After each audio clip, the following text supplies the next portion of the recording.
Hi, I'm Susan Bennett. Now, when I think about what's going on in the world at the moment, there are some pretty crazy things happening. And there's so much that we could be stressed out about.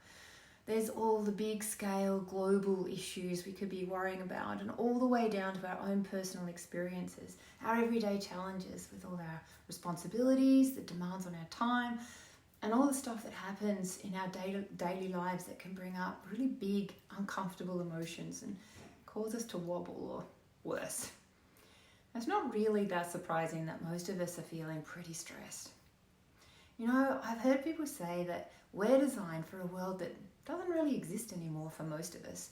Like the structure of our brain and the way it works, our biology, all the systems in our body, they all evolved to help us survive in a world that was like thousands of years ago, even hundreds of thousands of years ago. But things like technology and our social and cultural worlds have changed so much faster. I mean, I remember when I was a kid, we didn't even have computers, which is kind of hard to imagine now. And if we wanted to talk to someone on the phone, we had to be attached to the wall. Who knows what's going to be around in, 20, 30 years' time. Things are changing so fast. So the argument goes that these things are happening so fast that our biological evolution just hasn't been able to keep up. And therefore, we're not really very well suited for our current way of life. So we're all stressed because there's so much going on in our world that it's too much for our systems to cope with.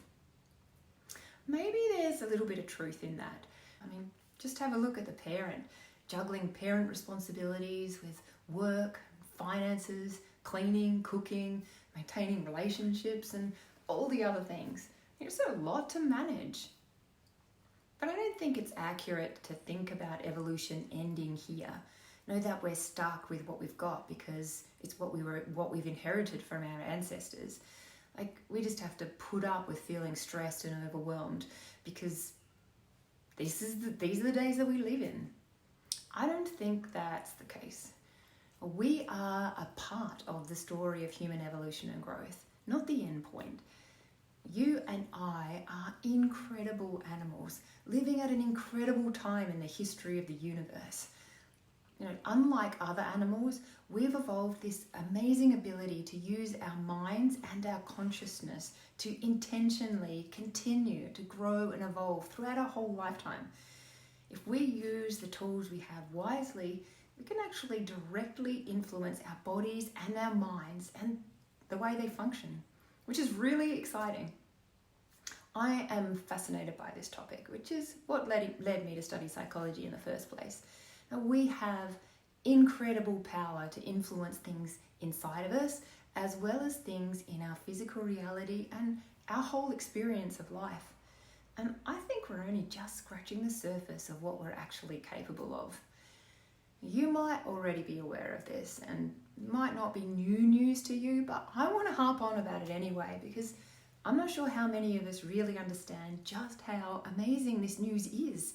It means that we're not stuck with an outdated system that was designed for a much simpler way of life that just doesn't exist for us anymore, at least not in my world.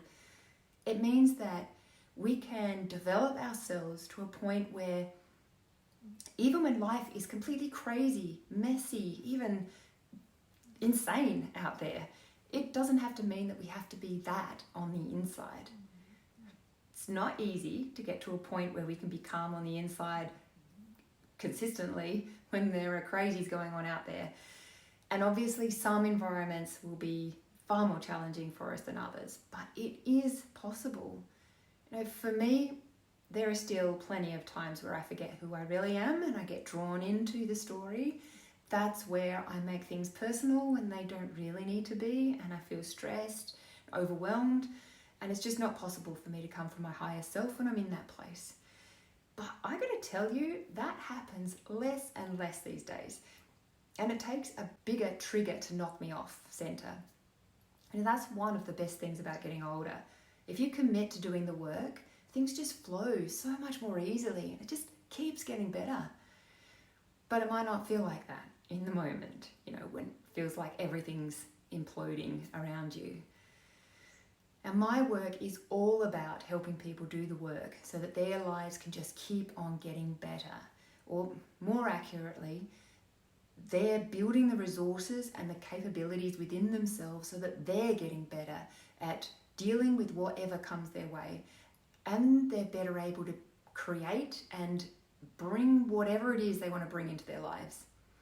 So there's more possibility for peace and calm and joy and freedom, and there's lots more self-love and less stress. Now today I'm going to show you three practices that I've been personally using and finding incredibly powerful for building my inner resources, so my overall stress levels are lower, I feel calmer through the day, and just happier being in my own skin. And they all have plenty of scientific backing too. But before we go there, I want to just touch briefly on why we feel stress and how it works, because understanding that can be helpful for knowing how to work with it when it pops up. So let's bring our mind back thousands of years ago to when our ancestors were out in the savannah. To survive was the top thing on their to-do list every single day, and stress is what helped them to do it. It was their alarm system, their body's way of saying, look out, there's something lurking over behind those bushes, you might want to get out of there. And that bit of stress was exactly what they needed to get themselves up and moving and to protect themselves. They wouldn't have got second chances out in that kind of harsh environment. And if they hadn't made it, we wouldn't be here either. So thank goodness for stress, eh? Mostly what our ancestors experienced back then is what we call acute stress. It's that sudden surge of adrenaline, like when you're all pumped up, racing against the clock to meet some deadline, or you've been put on the spot to give a presentation without warning. It's short-lived, it's intense, but once the moment passes, so does the stress. That kind of stress, every now and then, can actually be quite good for you.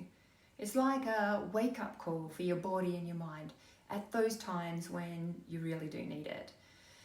To make you more alert, it keeps you awake and focused, and it makes your senses function better, like they're just a little bit sharper. And all those little things can actually help you perform better. It's that kind of stress that can give people the strength to do crazy things, like lift a car off of a child when they would normally not be able to carry anything near that kind of weight. And then after the stressful situation passes, we often feel that sense of achievement, like, oh my goodness, that was super uncomfortable, but I got through it and now I can just relax. That is acute stress. Then there's chronic stress, which is the kind of stress that hangs around and is definitely not good for you. There's no relief, there's no, phew, that's over. Here's what happens. When we come across a situation that triggers our stress response, our sympathetic nervous system kicks in, right? That's what gets us ready for action.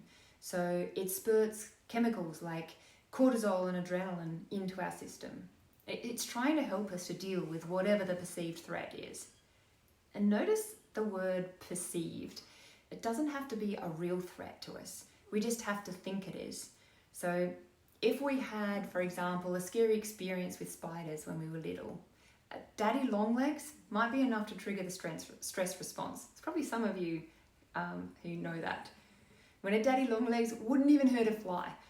Well, it might, but only on the odd occasion. But it certainly wouldn't hurt a human. So there's no real threat to us, but it certainly feels like it's real. Now, here's the important thing. In an ideal world, once the situation that triggered the stress response has gone, our parasympathetic nervous system would kick in to help us come back to a state of calm.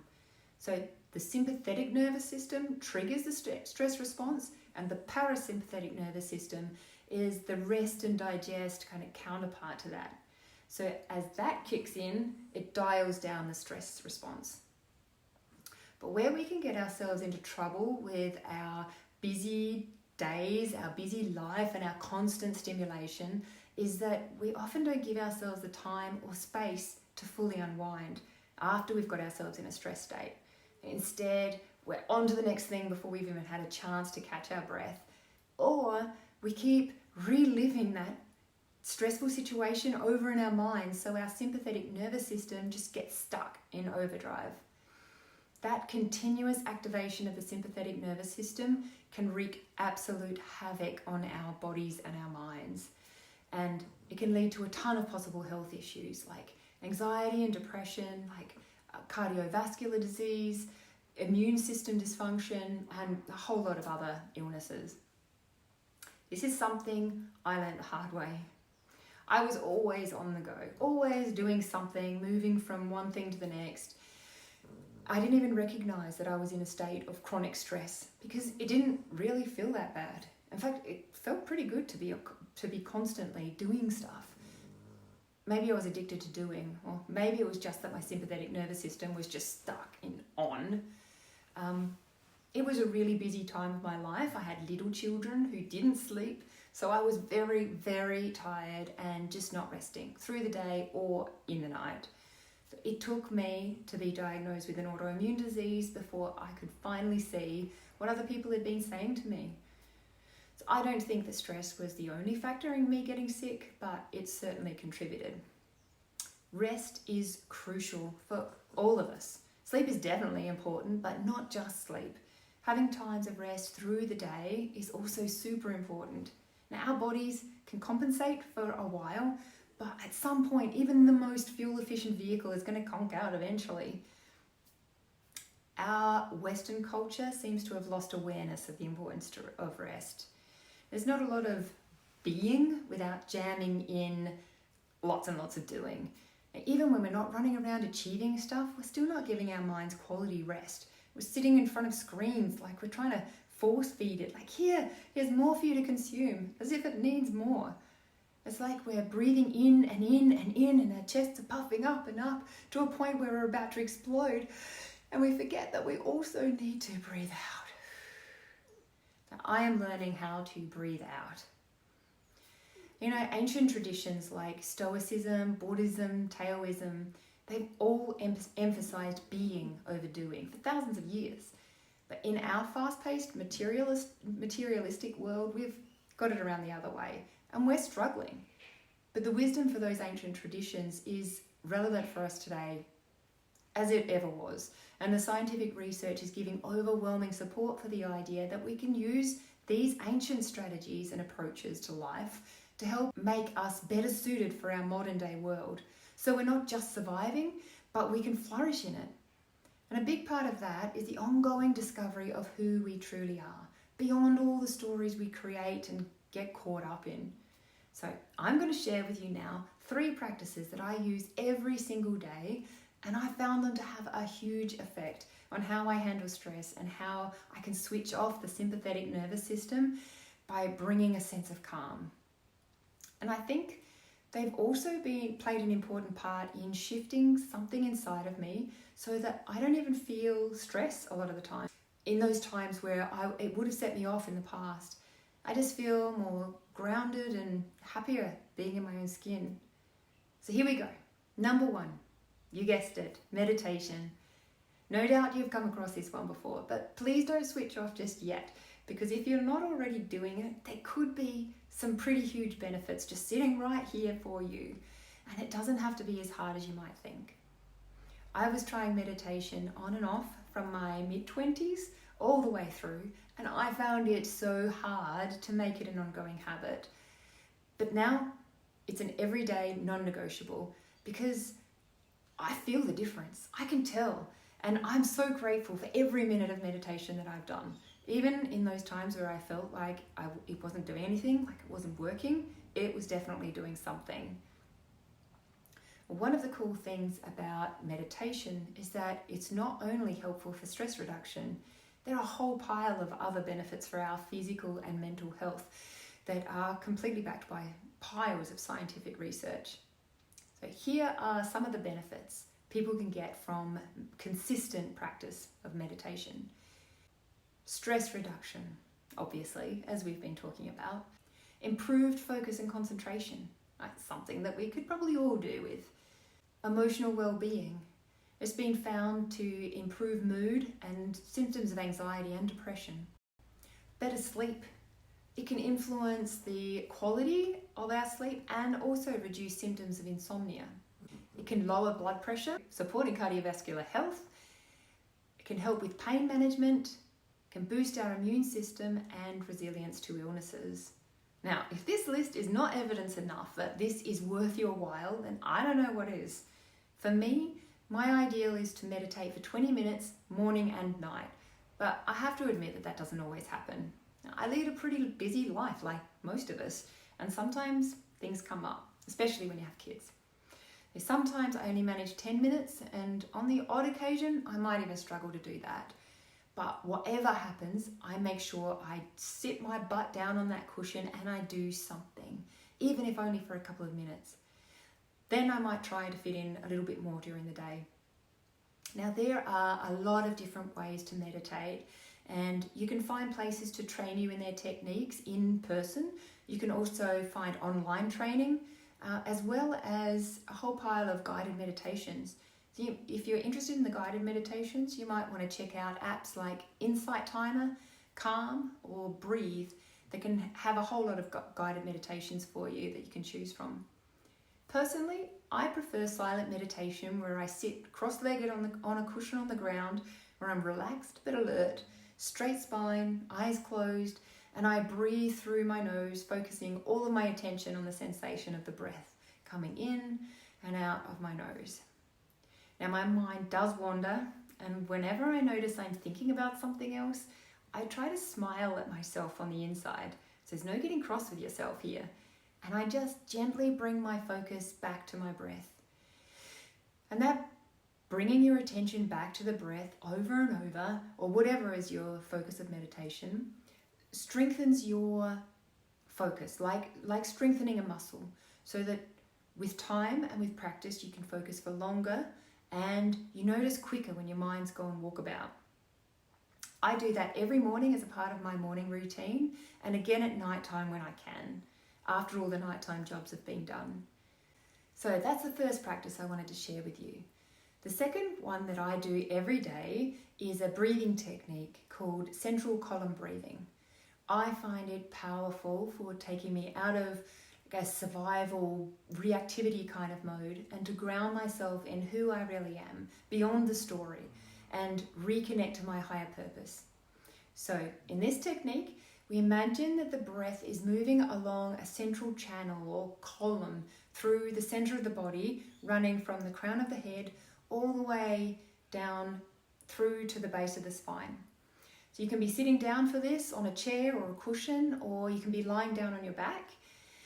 You just close your eyes and bring your attention to about 15 or 6 inches above your head, and then you start to inhale from there. Or you might imagine breathing in through the top of your head, down through your chakras, all the way through this imaginary column to your belly. So your air fills up in your belly, so it puffs up.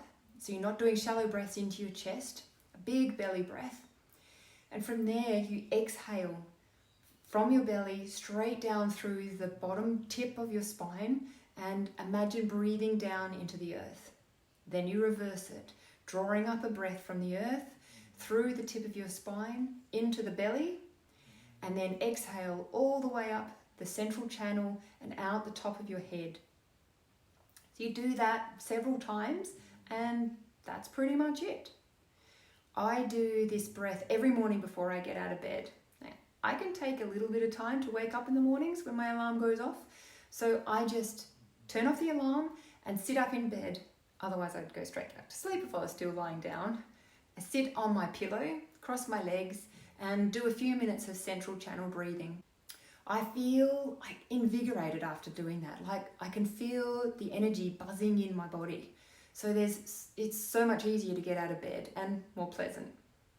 I also do this at nighttime in bed right before I go to sleep, usually lying down, and it seems to ground my energy, so I find I can drop off to sleep much more easily. I also do this breath several times in the day, especially when I feel like I'm a bit wobbly or if I've had an emotional reaction to something. After I've let myself feel the emotion, the physical sensation, because we know that's really important, I do the central channel breathing, and it helps me to come back to center. Now finally, the third practice that I do every day to help me stay connected to who I really am and away from getting caught up in stress and overwhelm is yoga. Again, something that's been around pretty much forever and can be amazing for your health, your vitality, your energy levels, reducing stress, helping you to ground and come back to who you truly are. I do a yoga class with a teacher every single week. Even when it's freezing cold and dark and I just feel like curling up on the couch with a book and a blanket, it's a non-negotiable for me. I go every week, and every time I walk out of there thinking, oh my goodness, I am so glad I came. I also include a bit of yoga in my morning routine every day, and unless it's raining, which where I live doesn't happen very often, I do it out on the lawn outside, even in the middle of winter. Sometimes I have to put my gloves on and rug up a little bit, but I'm usually pretty warmed up from the rest of my routine, so I can handle the cold. So I start my routine with some central column breathing in bed. Then I do some shaking for activation and a bit of stretching. Then I do a few exercises to get my blood flowing. So maybe some squats, some push-ups, planks, maybe some weights. I mix it up a bit. Then I'm all warmed up by then, so I can get outside and do some yoga. Or I'll do it inside if the weather's too bad. Then I finish off with my meditation. Now, in summer, I do my whole morning routine outside. That way I get the extra health benefits of getting out in the blue light of the morning sun, as well as being in the fresh air, being amongst trees, standing on the grass, listening to the birds. It's a great way to start the day. Just as an aside, now my morning routine, just so you know, usually takes me about half an hour to 45 minutes, but there are definitely times where I have other things I need to be doing, so I need to do it in less time. I can shorten each of those activities so I can still go through the same rhythm in just 5 or 10 minutes. So the key to morning routines is to make them flexible so you can do it every single day, even if it needs to be tweaked, so it can be done in less time. I've noticed that when I skip once, it's really easy to skip twice, and before you know it, it's just completely fallen away completely and you've got to start again. So back to yoga. If you're keen to give it a go, but you've never done it before, I'd highly recommend going to a class to start with, so you can be sure you're doing the poses in a way that's going to be most beneficial for you and isn't going to cause you injury. Once you know the poses, you can then practice on your own. And I just do a few salutes to the sun every morning, and it feels so good. So there are 3 practices that I find super helpful for me in maintaining balance and a sense of groundedness.